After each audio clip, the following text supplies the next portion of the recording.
आइए जानते हैं विवाह पंचमी का महत्व, पूजा विधि और एक विरोधाभासी परंपरा कैसे हैं।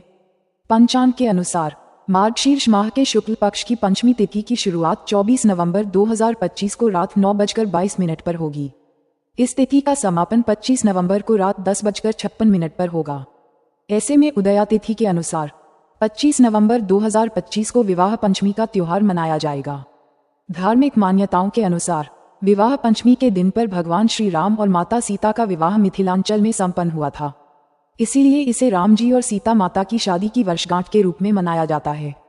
पूजा विधि: राम सीता की मूर्ति या चित्र स्थापित करें, फिर पीले वस्त्र राम जी और लाल वस्त्र सीता माता को अर्पित करें और उनका गठबंधन करें। घी का दीपक जलाकर रामचरितमानस के बालकांड में विवाह प्रसंग का पाठ करें। विवाह उत्सव के रूप में ये दिन अयोध्या और नेपाल, खासकर जनकपुर, जो सीता जी का जन्मस्थान माना जाता है, में बहुत उत्साह के साथ मनाया जाता है। अयोध्या में राम सीता विवाह की झांकियां सजाई जाती हैं, विशेष अनुष्ठान होते हैं और हजारों की संख्या में भक्त इस शुभ तिथि का साक्षी बनने पहुंचते हैं। वहीं जनकपुर में आदिकाल से चली आ रही पारंपरिक शादी की रस्में आज भी जीवंत रूप में की जाती हैं, जिससे ये पर्व और भी आकर्षक बन जाता है। कई मंदिरों और घरों में भी भगवान राम और सीता का विवाह समारोह या प्रतीकात्मक विवाह झांकी के रूप में आयोजित किया जाता है। और तुलसीदास द्वारा रचित श्री रामचरितमानस के बालकांड, जिसमें विवाह का वर्णन है, का पाठ करना बहुत शुभ माना जाता है। ऐसा करने से साधक को मनचाहा फल मिलता है और जीवन में सकारात्मक ऊर्जा का संचार होता है। क्या आप जानते हैं विवाह पंचमी पर विवाह क्यों नहीं करते? यह एक विरोधाभासी परंपरा है कि इस दिन को इतना शुभ मानने के बावजूद भारत के कई हिस्सों में लोग विवाह पंचमी के दिन विवाह समारोह आयोजित करने से बचते हैं। कारण इसके पीछे यह मान्यता है कि भगवान राम और माता सीता का वैवाहिक जीवन कई कष्टों और चुनौतियों से भरा रहा, जैसे 14 वर्ष का वनवास, रावण द्वारा अपहरण, फिर माता सीता को अग्नि परीक्षा देनी पड़ी और राज्य में फैली गलतफहमियों के चलते उन्हें परित्याग का भी दुख झेलना पड़ा, जिसके चलते उन्हें पुनः वन में जाना पड़ा। इसलिए ऐसी धारणा है कि इस दिन विवाह करने वाले दंपति के जीवन में भी वैवाहिक परेशानियां आ सकती हैं। निष्कर्ष: इसलिए इस दिन को पूजा और अनुष्ठान के लिए तो बहुत शुभ माना जाता है, लेकिन विवाह करने के लिए शुभ मुहूर्त के रूप में नहीं लिया जाता। हालांकि कुछ मत इसे अबूझ मुहूर्त, जिसमें बिना पंचांग देखे विवाह किया जा सकता है, भी मानते हैं। इस वर्ष यह और भी अधिक खास हो जाता है, क्योंकि अयोध्या के राम मंदिर के शिखर पर ध्वज फहराने की तैयारियां पूरी हो चुकी हैं और 25 नवंबर को मुख्य अतिथि भारत के प्रधानमंत्री श्री नरेंद्र मोदी ध्वजारोहण करेंगे।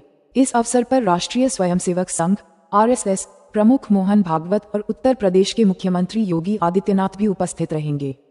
इसके लिए 12 बजे से 12:30 बजे के बीच अभिजीत मुहूर्त तय किया गया है। 20 नवंबर से ही पूजन की शुरुआत होगी, जिसमें 21 से 24 नवंबर तक मंदिर में पूजन और 25 नवंबर को ध्वजारोहण के साथ पूर्णाहुति होगी। ध्वज फहराते ही मंदिर परिसर में घंटे घड़ियाल बजने लगेंगे। ऐतिहासिक महत्व: ये समारोह राम मंदिर के मुख्य निर्माण कार्य की पूर्णता का प्रतीक है। ध्वजारोहण के बाद मंदिर परिसर आम भक्तों के लिए पूरी तरह से खुलने की उम्मीद है। ये दिन विवाह पंचमी, जो कि भगवान राम और सीता के विवाह की तिथि है, इसलिए विद्वानों ने इसे ध्वजारोहण के लिए चुना है। विशेष ध्वज धर्म ध्वज, ये केसरिया भगवा रंग का ध्वज होगा। ध्वज पर सूर्य और ओम जैसे विशेष प्रतीक अंकित होंगे, जो धर्म, साहस और रामराज्य का संदेश देते हैं। ध्वज की लंबाई लगभग 22 फीट और चौड़ाई 11 फीट है, जिसका वजन लगभग 11 किलोग्राम है। ये पैराशूट फैब्रिक नायलॉन से बना है।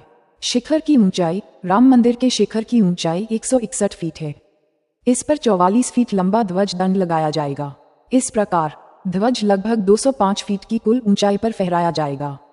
ध्वज दंड में एक विशेष चक्र भी है, जो ध्वज को 360 डिग्री पर घूमने में सक्षम बनाता है। समारोह की रूपरेखा: समारोह की शुरुआत 501 महिलाओं की कलश यात्रा से होगी। सुरक्षा कारणों से 24 नवंबर की रात से आम लोगों के लिए रामलला के दर्शन बंद रखे जाएंगे। अगर आपको ये जानकारी अच्छी लगी तो इस वीडियो को लाइक करें। ऐसे ही रहस्यों को जानने के लिए चैनल को सब्सक्राइब करें और कमेंट में जय श्री राम या जय सिया राम लिखना न भूलें।